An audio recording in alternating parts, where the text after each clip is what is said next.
公婆被绑架的那个夜晚，丈夫却打算去陪她的白月光露营。我没有任何阻拦，只是立刻报了警。上辈子因为我的阻拦，他去救了父母，没有去陪白月光。结果白月光在山中被野狼咬死，死状极为恐怖。事后丈夫一声不吭，直至我怀孕即将生产时，被他丢进了深山里。苏媛媛，若不是你，雪儿不会死。你怎么有脸安然活着？我要看着你也遭受一遍他所受的痛苦。我在野兽的撕咬下，母子俱亡。再睁眼，我回到了公婆被绑架的当日。这一回，他没参与救援，顺利救回了白月光，自己却一夜白头。好看的高质量小说千万，但人生胜利组这里占一半。全文一更到底，别忘了按赞、留言、分享、订阅，开启小铃铛。精彩故事现在开始。我在京剧中尖叫了一声，睁开了眼睛，浑身冷汗，衣服湿透，身体被撕裂的痛感尚未消散。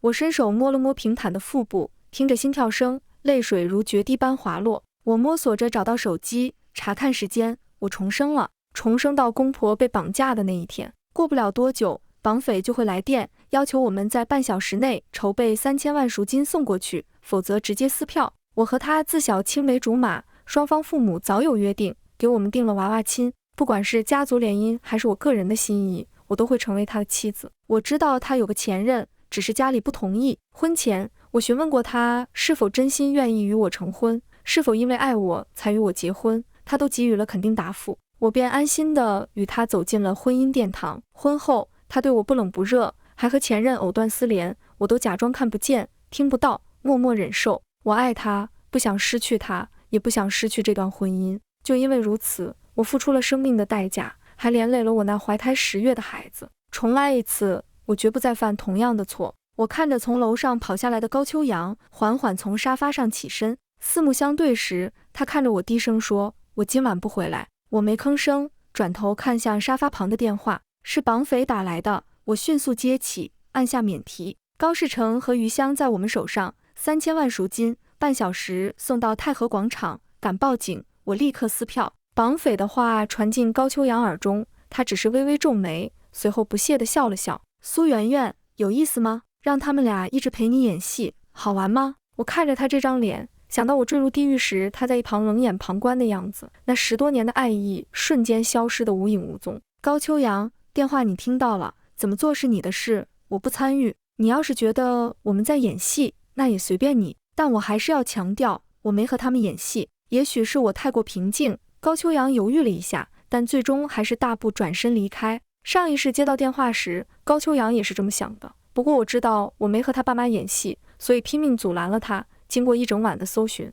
二人最终获救。救出他爸妈后，他就走了。再回来时，就带回了李雪儿的死讯。他把一切都归咎于我。高秋阳走后，我直接拨打了报警电话。3000万不是小数目，而且要现金，我一时拿不出，而且绑匪拿了钱也未必放人，所以必须报警，让专业人员处理。我拨打110后，就近派警，但没等到警察上门，却接到了熟人的电话：“嫂子，我是张强，你和秋阳哥闹矛盾了。”我眉头一皱，低声问道：“你打电话有什么事？”是这样，你刚刚报警了吧？虽然咱们是熟人，但报假警也不是小事。你和秋阳哥吵架归吵架，可不能这么乱来。秋阳哥跟雪儿没什么，你这样纠缠不休，让人看秋阳哥的笑话。我听了半天，总算明白他的意思了。你什么意思？高秋阳跟你说我报假警了？面对我的质问，对方一阵沉默。我冷笑一声，沉声道：“张强，我劝你现在马上出警解决这件事，不然我就打举报电话了。”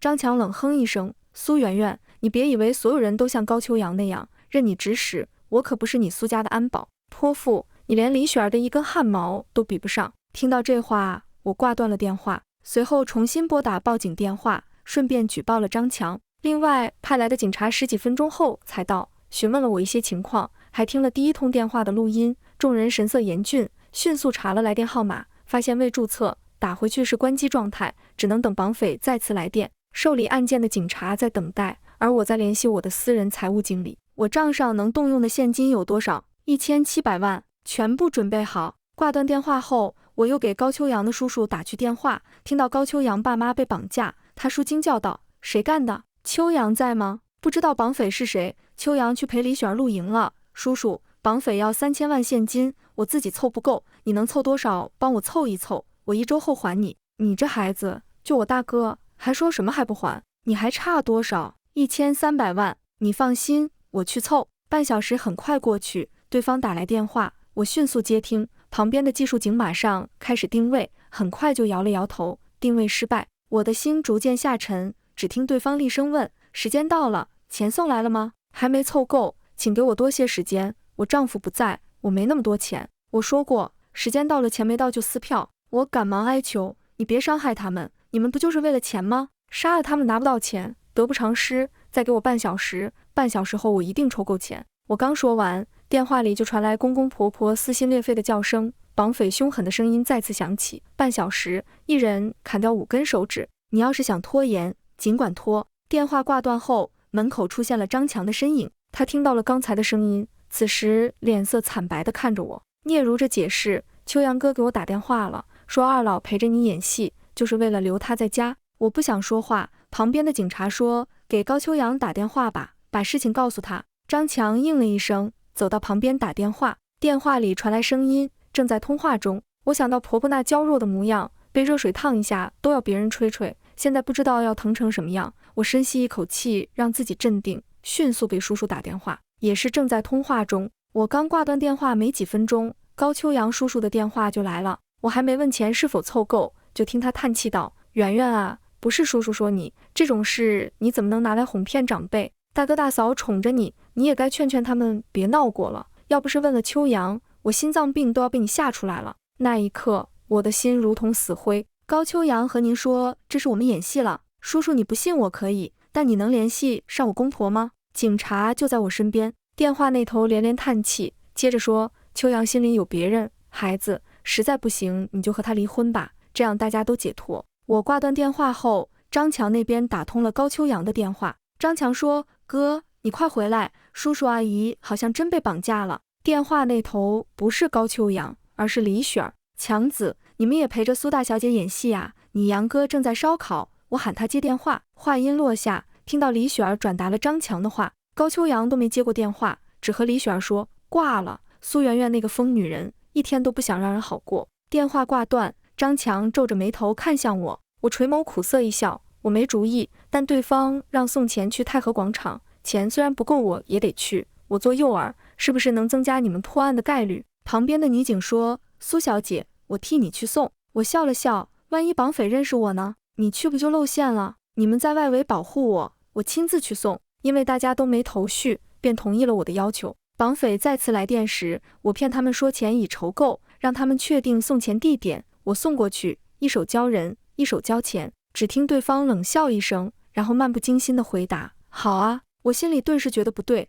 趁着他挂断电话前问道：我要听二老的声音。苏小姐急什么？很快你就能见到他们了。说完，电话就被切断。我让财务经理把钱取出来，拖着一箱钱来到绑匪指定的地方，随后接到绑匪电话，让我走去地下停车场，二老在停车场等我。我顾不上这些钱，上面有警察守着，我迅速跑到地下停车场。我在停车场看到婆婆的车，车门开着，他们2人喉咙被割破，鲜血不断涌出，我泪流不止，跌跌撞撞跑过去，边跑边拨打120。太和广场地下停车场有人被割喉，请快来！我紧紧抓住他们的手，爸妈，坚持住，医生很快就来。我给秋阳打电话，让他马上过来。2人气息微弱的摇头。圆圆，我们走后你和秋阳离婚吧，我和你爸爸的股份、房产、基金、现金都留给你。对不起。我哽咽着急忙摇头，没有，你们没有对不起我，是我没凑够钱，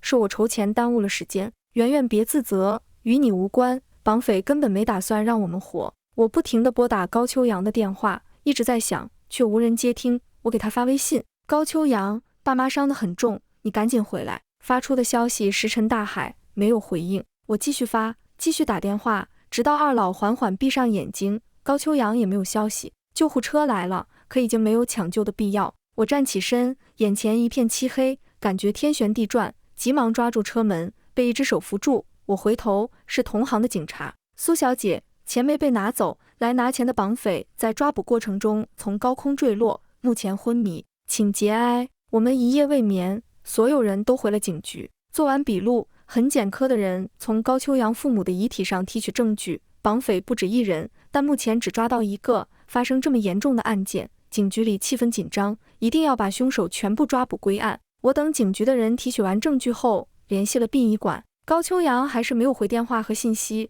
我给高家的亲朋好友发了通知，但没再通知高秋阳的叔叔。他从别人那里知道消息后，气冲冲地给我打电话：圆圆，你是不是太过分了？即便你和秋阳感情不好，但你公婆对你也算不错，你就是这样孝敬长辈的，你怎么能拿他们的生死开玩笑？我听他数落完，才缓缓开口：我在警局刚做完笔录，联系好殡仪馆，你要是不信，可以不来参加葬礼，我本也不想通知你。电话那头沉默片刻，沉声道：你说你在警局，让警察接电话。我刚想把电话递给旁边的女警官，就听到电话里传来警察的声音：高大传先生吗？我们是临江派出所的，有一起案件，请你配合调查。高大传被带到警局时，我还没走，他看到我就扑过来：苏媛媛，你为什么不说？你为什么不说？你们不是演戏，是你害死了大哥大嫂，你这个杀人凶手！我冷冷地看着他，淡淡道：我说了，我还找你借钱，是高秋阳让你不要信我，是高秋阳害死了他的父母，而你是帮凶。他脸色惨白，嘴唇颤抖着与我擦肩而过。我回头看着他的背影，大声说：叔叔，我给你打电话的时候，办案的警察都在现场听着。他没回头，但我看到了他的悔恨。办案的女警还在我身边，我回头看着他：你去忙吧，我等殡仪馆的人来就好。他轻轻摇头，眼里带着歉意：我陪你等。在等殡仪馆的人时，我给律师打了电话：赵律师，请帮我拟一份离婚协议书，我要和高秋阳离婚了。怎么这么突然？很着急吗？赵年的声音有些诧异。我点头：很急。挂断电话后，旁边的女警也满脸震惊地看着我。我垂眸讽刺地笑了笑：所有人都知道我深爱高秋阳，而高秋阳并不爱我吧？一直等到殡仪馆的人把遗体拉走，我跟着去办理手续，入殓师给二人整理容貌、更换衣服后，我才回家。回家路上顺便拿了离婚协议书。我到家时，高秋阳和李雪儿已经回来了。不过李雪儿坐在我的床上，高秋阳蹲在地上给她擦点符。看到我突然出现，两人都心虚地愣了一下，但很快就变得心安理得。这么早穿成这样，苏小姐昨晚是一个人在外面过夜了吗？我听着李雪儿的话，看向低着头专心处理伤口的高秋阳。他捧着李雪儿的脚，仿佛那是稀世珍宝，不过是擦破了点皮而已。我恍惚想起结婚后不久的小产手术，高秋阳当时的冷淡，整个小月子都是婆婆在照顾。高秋阳不是在公司就是在出差，我当时还体谅他工作忙，那不过是我给他找的借口。要是李雪儿，他恐怕会心疼的时刻贴身照顾。若不是死过一次，我永远都不会醒悟。李雪儿看到我出神的眼神，得意的炫耀：苏小姐不好意思借用了你的卧室，我不小心摔了，擦破点皮。我说不用管，秋阳硬是不同意，非要亲自包扎才放心，我们马上就好。说着他马上踩到地毯上要站起来，随后又装作扯到伤口，疼得倒吸一口凉气。高秋阳马上回头瞪了我一眼：你吓他做什么？坐下，不然一会儿又出血了。李雪儿可怜兮兮地坐下去，看着我的眼神仿佛在说：苏媛媛，这不是我要做的哦，是高秋阳在乎我。我平静地看着他，觉得有些讽刺。高秋阳他父母被割喉时不知有多疼，都没见到高秋阳最后一面。此时他的父母躺在殡仪馆里，而他却在给擦破一点皮的李雪儿包扎伤口，真是太讽刺了。我看着高秋阳，心底再无一丝爱意。我从包里拿出离婚协议书递给高秋阳，他抬眸看了一眼，不悦地问：什么离婚协议书？高秋阳，我们离婚吧。高秋阳拿着棉签的手一停，抬眸冷冷地看着我，眉头紧皱，眼中满是厌恶。他深吸一口气，给李雪儿包好纱布后站起来，居高临下地看着我：苏媛媛，你真的想离婚？我点头。只见他嘲弄一笑：既然你这么想离婚，那我成全你，不过你可别到老人那里哭诉，又让他们来烦我。不会，我说着从包里拿出笔递过去。高秋阳很快在上面签了字，然后把笔和文件都丢给我。再也没有人会强迫他和我在一起了。我把笔和文件收好后，平静地看向他：高秋阳，父母的葬礼你参加吗？我说完，高秋阳脸色铁青，还没说话，一旁的李雪儿就开口了：苏媛媛，你太过分了吧，你这是诅咒老人家吗？真没想到你是这么恶毒的人，好歹他们之前那么疼爱你呢，要离婚就翻脸不认人。我看了看李雪儿，又看了看高秋阳，只见高秋阳已是满脸怒气，苏媛媛演了一晚上还没演够。我平静地看着他，继续问，你参加吗？高秋阳暴怒，狠狠推了我一把，怒骂道，苏媛媛，你有病就早点去治，别在这里发疯。我没和他计较这次动手，毕竟死了爹妈的人不是我，是他。我还是那句话，我已经通知到了，我会按照离婚协议书进行财产分割，1个星期后我们去民政局领离婚证。说完我转身离开，一旁的李雪儿拿起掉落在床脚边的离婚协议书，苏媛媛，你疯了，伯父伯母的股份、基金、现金、房产都给你，你是疯了吗？李雪儿激动的样子，好像我拿走的是她的钱一样。也是，如果她嫁给高秋阳，高秋阳继承父母遗产，她自然也是受益者。高秋阳从她手中拿过离婚协议书，看完后不可置信地看向我，苏媛媛，你什么意思？我坚定地看着她，一步不让，这是爸妈的意思。这不可能。高秋阳和李雪儿异口同声地说完，两人有些尴尬地对视了一眼。你可以自己打电话去问。高秋阳迅速掏出手机，开始给公婆打电话。他先打了婆婆的手机，关机，又打了公公的，依旧是关机。这时高秋阳才意识到老两口好像不在家，他冲出屋门喊保姆阿姨过来。周姨，我爸和我妈呢？二老的事情周姨都知道。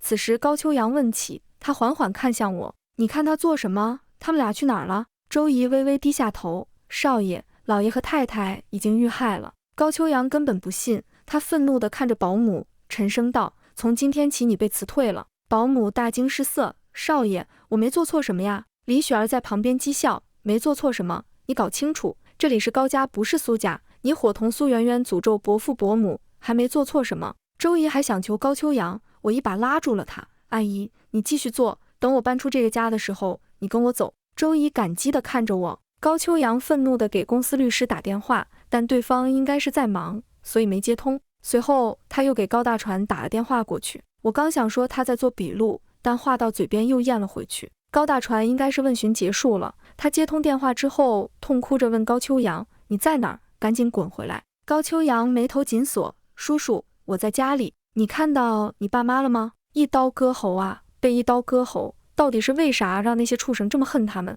秋阳，我对不起他们，我该死。高大船的一字一句伴随着他的痛哭声传来。高秋阳的脸色渐渐变得严肃起来，只见他咬紧了牙关，沉声质问道，你又喝酒了？高大船哭道，我宁愿我是喝醉了，宁愿这是一场梦。秋阳，我哥哥没了，我以后没有哥哥了。他说完又是一阵痛哭。高秋阳挂断了电话，李雪儿挽着高秋阳的胳膊安慰，秋阳，肯定是苏媛媛伙同高叔叔骗你的，你问一下警局的同事。高秋阳想到昨晚张强的电话，心中升起浓浓的不安。他拿出手机，看到了无数个未接电话，全是我打的。他点开了微信，点开了语音，高秋阳，爸妈伤得很严重，你赶紧回来。高秋阳，你不回我消息没关系，你赶紧回来。高秋阳，你回来了吗？高秋阳，爸妈走了。屋内一直回荡着我的声音。高秋阳的双眼通红，他给张强打了电话过去，电话刚接通，他还来不及说话，对面的张强就说道，秋阳哥，你终于回电话了，你回来了吗？叔叔阿姨的遗体已经被嫂子带走了，您节哀。高秋阳在这一瞬间再也绷不住了，他怒气冲冲地质问张强，什么时候的事，为什么不告诉我？张强在电话那端叹了口气，昨晚半夜嫂子筹赎金去赎人，本来是一手交人一手交钱的，结果二老遇害了，我们只抓到其中一个绑匪，现在还是昏迷中。高秋阳丢了离婚协议书，大步冲了出去。李雪儿娇滴滴地在身后喊道，秋阳，你去哪儿？我脚疼，你等等我。高秋阳突然停下，回头看了过来，你在家休息，哪儿也别去。李雪儿显然不太乐意，高秋阳却依旧没有带她。等高秋阳走后，李雪儿打了个电话让人来接她，但电话还没打出去就被我抢了。抱歉，李小姐，你不能走。李雪儿的脸色很难看，她恶狠狠地瞪着我，苏媛媛，你干什么？我静静地看着她，高秋阳回来之前，你不能走。我没等到高秋阳回来，但是等来了警察，他们对着李雪儿出示了证件，要求她回警局配合调查。我难以置信地看向这个女人，警察告诉我，苏小姐，那个坠楼的绑匪醒了，我们已经查出来了，是受李小姐的指使，他们才绑架了高先生和高太太。李雪儿的脸色变得惨白，她像拨浪鼓似的摇头，我没有让他们绑架。为首的警察神情严肃，李雪儿，回警局说吧。李雪儿被带走之后，我开始筹备二老的葬礼事宜，亲自去买了墓地，二人一同去世。我买了双人木合葬，随后又请了先生看了下葬日子，各种事宜安排妥当之后，我给亲戚以及公婆的朋友们发了讣告，宣布了下葬日子。葬礼的前2天，我接到了殡仪馆的电话，苏小姐，您丈夫这几日一直睡在我们这里，麻烦您过来将他带走吧，他在这里比较影响我们工作。我开车去了殡仪馆，高秋阳狼狈不堪地躺在地上，双眼布满血丝，红得吓人，他的头发全白了。他躺在地上，就那么静静地看着我。苏媛媛，你恨我吗？我没有回答他这个问题。殡仪馆的人给我打电话，说你影响了他们的工作，回家去吧。他朝我伸出手，大概是想要我拉他，但我没有动。爸妈的葬礼定在后日，亲朋好友我已经通知，墓地我也买好了，你回去休息1天，明天要进行火化。我说完之后，他望着我说，我们不离婚好不好？我听后没忍住笑出了声，他的眼神有些失落，但我还是觉得很好笑。我不爱你了，我想离婚。高秋阳没再说话，他从地板上爬了起来，回到家之后洗了个澡就睡下了。我去了客卧。第2天清晨，我被警察的电话叫醒，苏小姐，出事了，麻烦您快速来一下警局。什么事？李雪儿死了，秋阳哥杀的。我到警局时，高秋阳拒绝见我。办此案的警察告诉我，绑匪已经全部落网，但主谋是李雪儿，他原本只是想绑架老人，引发我和高秋阳的矛盾，逼我们离婚。但绑匪中的一个是李雪儿的爱慕者，他觉得高秋阳的父母当年嫌弃李雪儿的身份，就是看不起他们穷，所以羞辱了李雪儿，让李雪儿被迫和高秋阳分开。绑架起初是演的，但是想到李雪儿平日里的诉苦和委屈，他们报复心起，直接就把人杀了。事后想拿着赎金逃走，结果一个坠楼，另外2个在偷渡的时候被抓捕。我有点想不明白，高秋阳为什么要杀李雪儿？在这个事情中，李雪儿也不是故意要杀二老的。警察微微摇头，或许是爱得深，恨得更深吧，或许吧。高秋阳被收押，没能参加他父母的葬礼。我办完高秋阳父母的葬礼之后，我回了爸妈那边休息了几天。等我回来时，高秋阳的案子要开庭了，检察官找上了我，让我去做高秋阳的思想工作，我拒绝了。又是2个月之后，同一个人找上了我，他说高秋阳的案子判了，死刑立即执行。高秋阳想要见我一面，我最终还是去见了高秋阳。我剃了头发，人也消瘦了。我们隔着玻璃，他缓缓拿起了电话，我深吸一口气，也拿起了电话。